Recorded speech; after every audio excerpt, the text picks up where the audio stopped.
that they need an acronym for it. It is so common for children to be wounded and have lost their entire family that there's an acronym for it. I think about the fact that the director of Care Canada came to meet with me just a few weeks ago, and she told me that what we're facing in Gaza right now is starvation, is famine, and they are not letting food in. So the immediate issue we have right now are that the people in Gaza are going to be starving to death more than they have already. And July is when we know this is going to start happening in earnest. And we know that when there is no food, when there is no water, when there is no medicine, children are the ones that suffer first. We know that. We know that in every crisis that this is what happens. So knowing where we are at, I don't really know how to address you all with all of the concerns that you've brought forward to me. So before I start, I'll go through a bit of a list, but I do want to say, since October 7th, we have been trying to be your voice. I have been trying to be the voice of human rights in every situation. And for me, I don't understand why every single Canadian, every single politician, regardless of whether you are Palestinian or Israeli or Arab or Jewish or Muslim, we draw a line. A human right is a human right is a human right, and we protect human rights. That's the line. And if that line is drawn, if we draw that line, we say, as Canadians, our Canadian values are such that human rights are important regardless of where they're being attacked, where they're being taken away, then there is no political argument. Then there is no issue of when we support, when we don't support. Because the line is there. That's what should be so easy for us all. And I can't imagine the pain you feel. Like, Adam, when you talk about the pain you feel listening to your Prime Minister, that's the same Prime Minister who said unlimited Ukrainians could come here. Yeah, exactly. And unlimited Ukrainians should be able to come here. Absolutely. But so should unlimited Palestinians. So should unlimited Sudanese.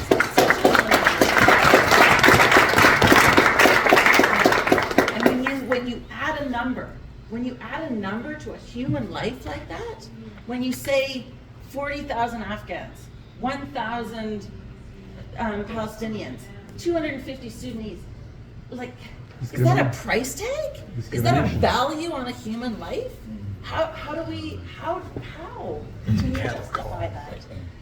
So I mean, I feel like it's Zionist movement that is controlling the whole thing. It's racism. It is the colonial machine that we have heard about. That is the way that this government was, or this country was formed, and all of these things have to be pushed back against.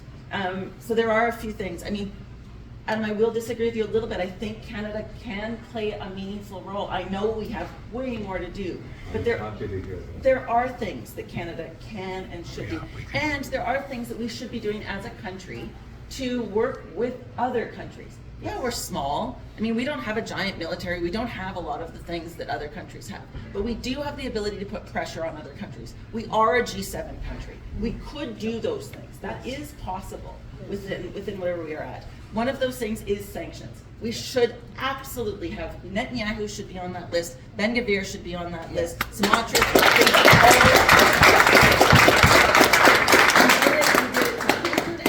in Russia, and we should do the exact same thing to the very clear genocidal language we're hearing from the Israeli leadership.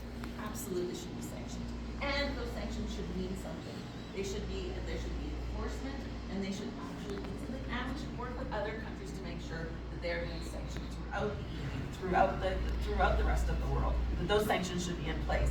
The other thing is we should unilaterally, with no question, be supporting the international criminal justice system. Like, the fact that there was not immediate support for the international justice system, like, Canada was one of the architects of the International Court of Justice and the International Criminal Court. Lloyd Axworthy was one of the a liberal minister who helped build that entire institution. And justice is being weaponized to support, I'm going to say it, for white people. It's not as black and white as that, but you're right. There is a lot of racism that we see there. The international criminal courts are independent. That's the way the justice system works in Canada. It's the way it works internationally. We all know that. Support the international criminal courts. We need to, dealing with the arms issue, I think there is things that we need to do there, and it's not because Canada sends a lot of arms to Israel. It's not because we're a huge military force. It's because when Canada, a G7 country, says we're not going to support Israel killing innocent civilians, that means something. That means something. That allows other countries to stop selling arms.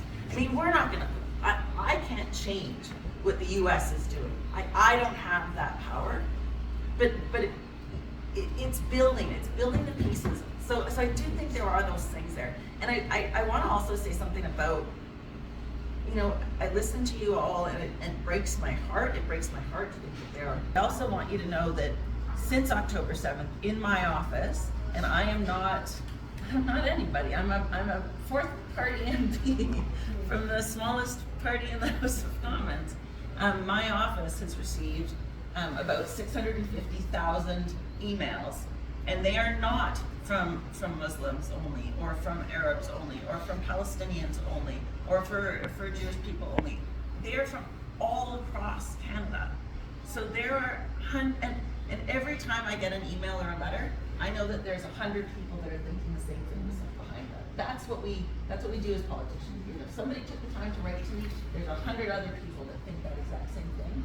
And so I have that many Canadians that want Canada to do more, that want there to be peace in Palestine, that want Palestinian human rights to be recognized. And these are not Palestinians. These are, you know, I told you guys yesterday when we met, my mom is the least political woman you will ever meet. She looks at me all the time and just goes, I don't know how that happened. And she is so deeply concerned about what is happening in Palestine right now. She absolutely believes that it is a genocide. There is no doubt, and it is not because she's my daughter. The Bridge Club is talking about this. She's hearing about this when she goes out with her bike club. Like, Canadians, no, your political leaders are not doing enough, and they are not paying attention, and they are not taking the steps that they need to take for a lot of reasons, and some of the reasons you brought up are really relevant and important for us to look at. But Canadians, you should know, people in this room should know, Canadians see this injustice and they want this injustice to stop. And that's important. So I have a question. I went to the West Bank in January this year. I was in Jenin. Like I said yesterday, the image of the gentleman being tied to the front of a Jeep will stay with me. I just cannot believe that brutality of that. But I saw the attacks on the infrastructure. I saw that the bullet holes in water tanks, the tearing up of the roads and the infrastructure. You know, and we know that what's happening in Gaza is being used to cover so that people aren't paying attention to the West Bank. And so we've got to be paying attention to the West Bank. And the Canadian government, if they align to just their own policies, have to be paying attention to what's happening, the brutality that's happening in the West Bank. So that's one thing I think is important to note. In terms of the immigration issues, the immigration system that they put in place has brought zero Palestinians to Canada. Zero. So they can talk about expanding it from 1,000 to 5,000. They can do whatever they want. Not one single Palestinian has gotten to Canada using that scheme. So we don't need another scheme. We need them to actually make the scheme that they put in place work. Not a single Palestinian has gotten here with that program, and that is unacceptable. And in my mind, you know, another thing that I'm working on right now, there are Canadian citizens that are now imprisoned in Gaza by the IDF, and the Canadian government has not asked for their repatriation, and that is absolutely unacceptable. Absolutely. Why do we have a government if it is not to protect the citizens of our country? Like, pardon me? Being tortured right now. They're off our prison, and there is nothing that the Canadian government is doing to get them out, and that is that every single Canadian in this country should be up in arms about such atrocious behavior of Canadian citizens. And honestly, this is shut down our capital city of this country and our borders for weeks and weeks. I have a Muslim woman who worked in my office at the time who I told not to come to work because I couldn't keep her safe. I couldn't get her to my office and back to keep her safe, and nothing happened to those folks. You know, they shut down our border, they were armed, and yet we're being told that the students asking for peace on our campuses, when history says, like over and over and over again, history says student movements are how change happens. Yes. No, But they this is also lead that. concerted. It's they're happening white. everywhere. Exactly. And It should be telling us where their investments are. They should be forced to divest, and they should also be held accountable for violence perpetrated against students on their campus. Work on. We need to look at the anti-racism, the anti-Palestinian racism we're seeing across the country, and make sure that we are A, calling it out, and B, demanding that the government provide the support for the community, support for. The Prime Minister is only going to areas for the Jewish community, and he's talking only about anti-Semitism. Yeah. He hasn't went to one area for university students or for, you know, other people of different religions and talk about anti-Palestinian sentiment. I will tell you though, when your community when the Muslim community during Ramadan said that politicians that don't support a ceasefire are not welcome in our mosques, Yes.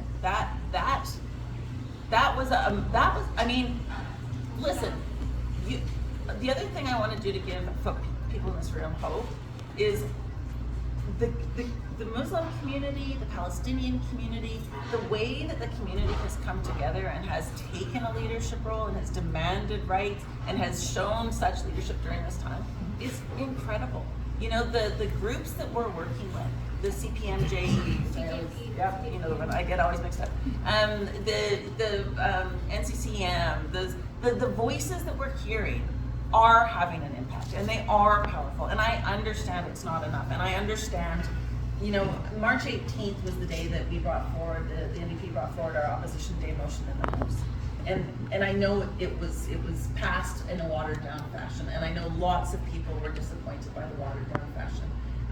We tried to do the best we could to get something passed, something through, something that made the Prime Minister and the Foreign Affairs Minister stand up and say Palestinian human rights matter, and there are things we are going to do for Palestinian human rights. But it was the first time in the history of this country that the rights of Palestinians was talked about in the House of Commons. We've never done that. We had kids in the stands. We've never heard the word Palestine. So don't forget, like, people are talking about Palestinian human rights in ways that we weren't. The conversation is changing, and it is happening. You know, like the rest of the country is looking at this and thinking, this isn't who we are. This isn't Canada. Yes, they'll say Palestine doesn't exist, but it was in Shakespeare. Stations across the country to look at what we can have, what pieces of legislation should be coming forward. I have a private member's bill that I've tabled that would recognize the state of Palestine. So we will continue to sort of do those things and push those things forward. The Canadian government been promoting and upholding a two-state already recognized. Yeah, absolutely needs to happen. And I don't want to hear the government say that we can't recognize the state of Palestine because it would be rewarding Hamas. That's absolutely But yet we're supporting nonsense. two-state solution. But we don't recognize the It state. makes sense. so, by the way, Us is a human. There has their dream, their children, their projects, and there's like life, basic lives. And we have to feel about the people there. And we will stay on the street every week. We will not give up until the real ceasefire. And the last thing I'm gonna ask everyone here, I wanna show everyone, excuse me, the Muslim community. Abdullah Shibli عراسي من فوق. أخويا. Especially the Muslim community, like push the people to go outside, to showing up. You know, like a lot of people here, I didn't see them there. Right, Saima? We didn't see them. Where is the Muslim community? Where is like all the people, most of the people from different culture, different like religion. People that we worked really hard to bring in this room, and it isn't possible without the support of a lot of other people that also kept the conversation going. Each one of you guys, I know who you are. I know that you have the power to make those changes. You are representing a huge number of people behind you. You're not alone, and we have to go outside the hopelessness, and we have to give her, as much as she said she's here to support you, but we really need to support people like her. Definitely. We need to support the NDP. We need to make sure that we give, you know, like I was telling her yesterday, we have people like Anthony Housefather who barks like anything on the parliament, you know, because he has a huge lobby group behind him that supports him. So we need to give that kind of a strength to people like Heather, to Matthew Green, who's every day in the parliament wearing his keffiyeh and standing and fighting for all of us. So we need to give support to these people. So it's the Palestinian cause. It's not just the Palestinian cause. It's a cause for all human rights. Everything depends on how we go forward from here on. All of our rights right here as Canadians depend on how we fight the Palestinian cause. So with that, you know, Heather, thank you for coming here, and let's keep contact with her. Please keep on coming and keep on talking to the rest of the NDPers. I told her again yesterday, we don't have a lot of direct contacts with the rest of the MPs. She does. So I hope, you know, you bring all of our stories back to them and let them know what you heard today in Calgary. And for the rest of you guys, you know, just a little tiny request. It takes money to organize a meeting like this in Fahad restaurants. If anybody wants to donate towards renting this place, let me know. So thank you, everyone.